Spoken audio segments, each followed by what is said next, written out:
I'm Barbara Kahn, and I'm a professor of marketing at the Wharton School. And I'm here to talk to you about marketing. So this segment is the Marketing 101, the basics, the principles of marketing. And my focus is going to be on building strong brands, because of course the essence of marketing is to have a very strong brand. So let's start off with the first question, a very basic question, but maybe not as obvious as you might think, which is, what is marketing? And I'm going to argue that marketing is the study of a market. So what's a market? A market is an exchange between two partners, frequently a buyer and a seller, but marketing also applies to nonprofit or things where there isn't necessarily money being transacted. But what you need for marketing to exist, or for a market to exist, is to have an exchange. And what I'm going to argue is that what marketing means is going to differ as a function of different aspects of those exchanges. So let's look at the basic exchange. You have one buyer and one seller. And I'm going to give a very simplified view to make a point. No markets are ever quite this simple, and I'm going to look at the two extremes just to make my point here. And the real markets are somewhere in the middle, but you'll see when I start defining this that it's very useful to use this kind of simplification. So if we think of an exchange between buyers and sellers, on one extreme we could have what's called a seller's market. And in the seller's market, what that means is the seller has a product, and if you want that product, you have to come to the seller. So the seller has all the power. The opposite of that would be a buyer's market, where there's lots of competition, a lot of products out there, and the buyer has the power. And what I would argue, and I think would make sense to you too if you think about it, is marketing should not be the same in the seller's market as in a buyer's market. So in a seller's market, what marketing tends to be is what we call product-focused marketing. You have the product. If the customers want it, they're going to come to you. In that case, you should develop that product to the best of your ability. You should innovate in that product, you should try to reduce costs, and you should really focus on the product. Your business objective in a product-focused market is to sell as much as you can.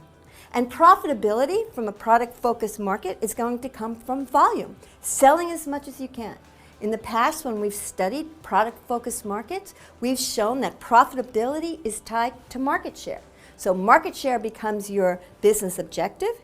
And why does market share increase profitability? Because the bigger your market share, the more your revenues. And the bigger your market share and your volume, the lower the product cost, and hence profitability. Higher revenues, lower costs, more profit. That's really the goal of a product-focused market. And when you're product-focused, where do you get growth? Well, you develop new products based on your product experience, or you go to new markets. That's product-focused marketing. And the answer is going to be no, not exactly. In fact, it's quite a different type of marketing. Let's think about it. Customer-focused marketing means that I need to focus on the customer to get that customer to buy from me rather than the competition. Well, what's the best way to get the customer to buy from you rather than from the competition? The best way to do it is to look at what that customer wants and deliver a product that meets the needs of that customer. So whereas in a product-focused market, I'm the expert and I create the very best product I can based on my expertise, in a customer-based market, what I'm going to do is look at what the customer wants and try to create product to meet that customer's need.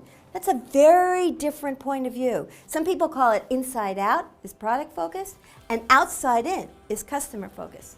Okay, so now we're going to look at what the customer wants to deliver value to that customer. But think about it. What does the customer want? Well, the first question is, well, which customer?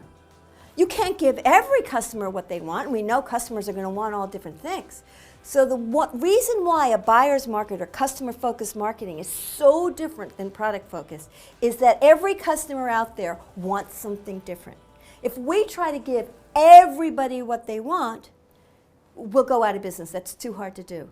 So the intuition of customer-focused marketing is to pick and choose customers.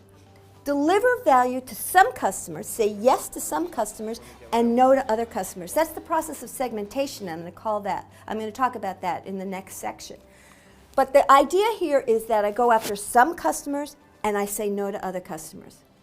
Well, then how do I become profitable in that?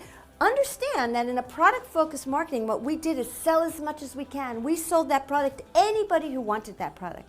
In a customer-focused market, we're saying no to some customers and yes to others. So how do we make that profitable?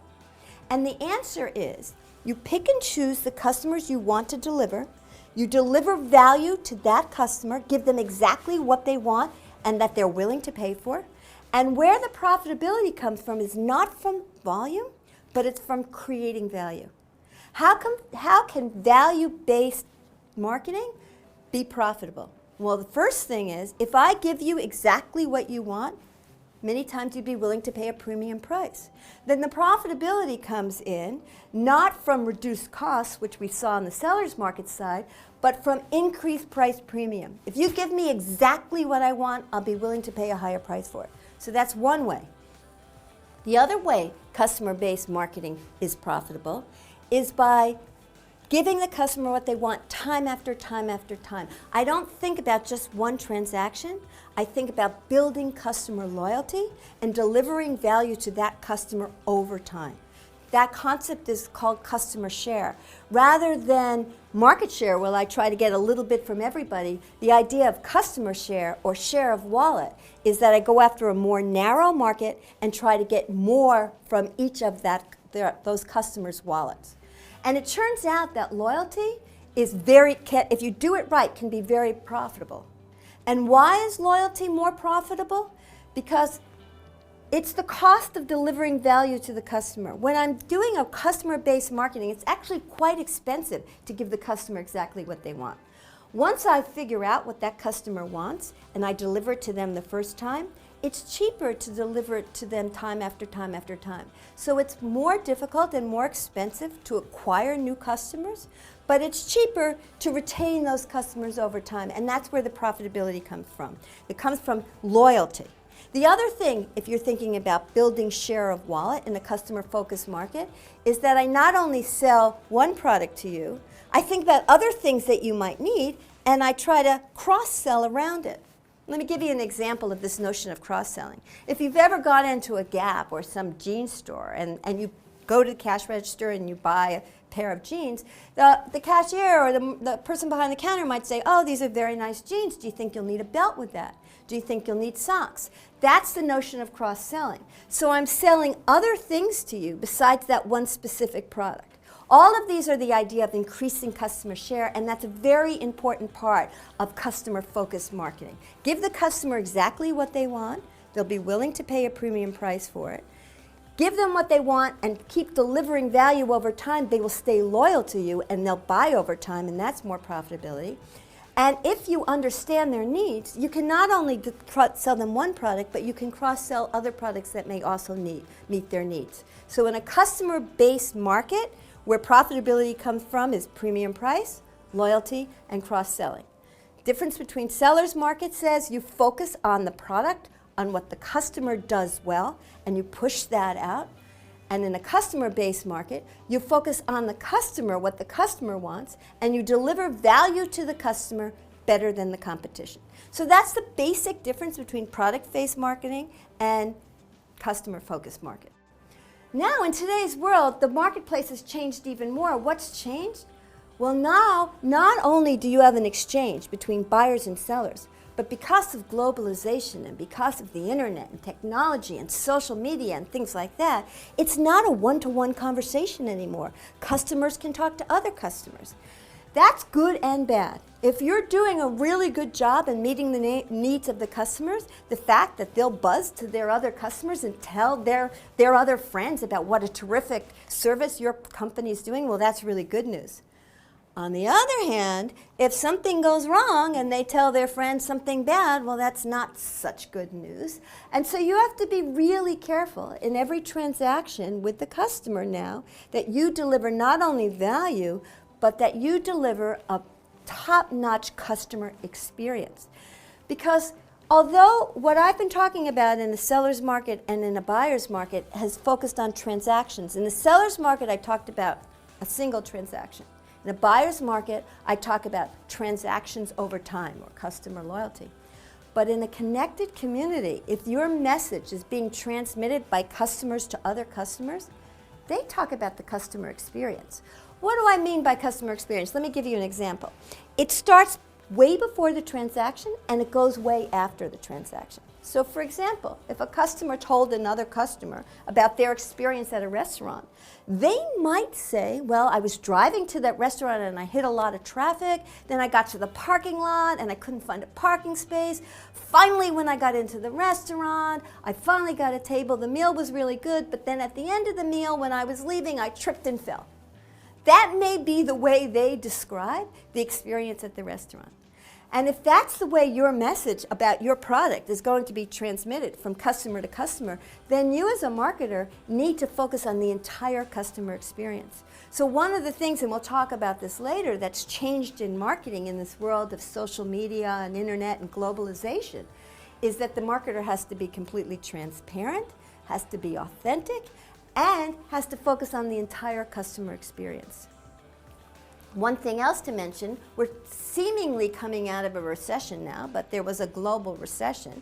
And in the last few years, probably starting about 2008, we had some real strong economic uncertainty.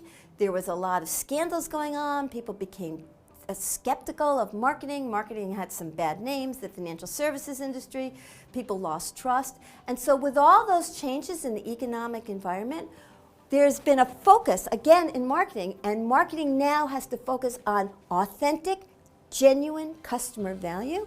In order to be profitable, you not only have to deliver customer value over time and in an experiential way, but now, because of the tightness of the economy and the uncertainty there, you really have to cut costs and figure out a way to deliver value in a very disciplined manner and be very flexible to changes in the marketplace. So let me just summarize what I've just said, the different types of marketing orientation. There's the product orientation, where you focus on the product and you persuade the customer to want what the firm has. There's the marketing orientation, where you persuade the firm to offer what the customer wants. That's a customer-focused approach. The experience orientation says that you not only think about the transaction and think about the transactions over time, but you try to manage the customer's entire experience with the firm. And when times get tough or customers stop trusting markets, then you need to remember to build that relationship based on authenticity, on trust, and on discipline. And what's the difference in these different types of markets in terms of what you offer? In a production orientation, you're focusing on product innovation, but also reducing costs. So you tend to see generic products and standardization. When you're focusing on customer value, you see differentiated products. And we'll talk about that when we talk about brands also, how you position your product to meet the needs of the customers better. In an experience orientation, you look at experiential value, and when you're going to that tight discipline mind frame or mindset, you look at genuine value. And what's the competitive, sustainable competitive advantage in each of these markets? In a product orientation, the bigger companies win because they tend to have larger market share and lower cost is a big strategic advantage. In a marketing orientation, when you're focusing on the customers, the companies that do the best are companies that really know their customers, that can deliver quality, and that have a lot of customer data and know how to use that data to deliver better value. In an experiential market, you look at transformation. The customer becomes a co-creator of the value, and it's really making the customer and the product one kind of overall experience. And in a trust orientation, the sustainable competitive advantage are the companies that you trust. And that means you've had a long history with them, they're transparent, and you trust them over time. And what are the measurements of profitability? In production orientation, as I mentioned, market share is tied to profitability. In marketing orientation, it's share of wallet or customer share, customer loyalty. In experience market, when you're looking at customers talking to other customers, we start measuring social networks and buzz and word of mouth and referrals. And in a trust orientation, we really focus on reduced costs.